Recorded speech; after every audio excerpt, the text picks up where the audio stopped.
30 years of age is, as they say, the prime of life. But somehow things didn't work out for me.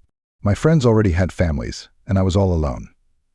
I decided to move to the city, hoping that life would get better. I got a job at a factory and moved into an apartment in an ordinary 5-story building. At first, everything seemed unusual.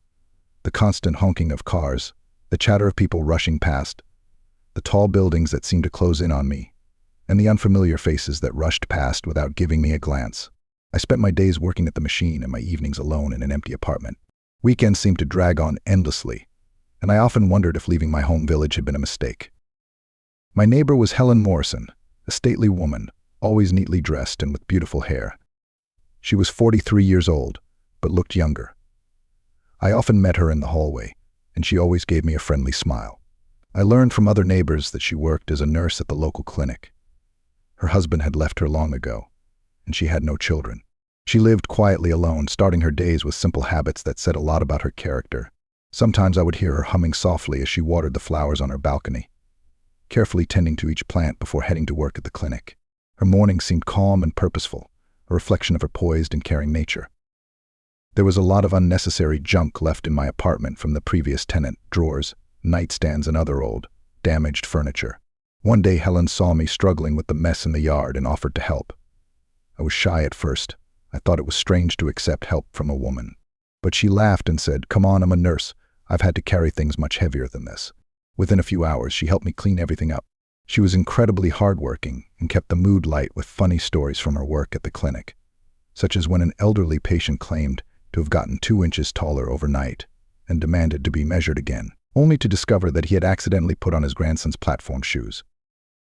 After we finished, she invited me to her apartment for tea, telling me we deserved a break. Her apartment was so cozy, with flowers on the windowsills and lovely curtains. We drank tea with a cake she had baked herself and talked. It turned out we had a lot in common. We both came from small towns, lived alone, and loved old movies. After that day, we started spending more time together. She would invite me over for tea and cakes, and I would help her fix things in her apartment. In the evenings, we sometimes watched TV together. It was easy and relaxed with her, as if I had known her all my life. One evening, when we were drinking tea, and she was telling a story, I stared at her, thinking about how beautiful she was. Then it hit me.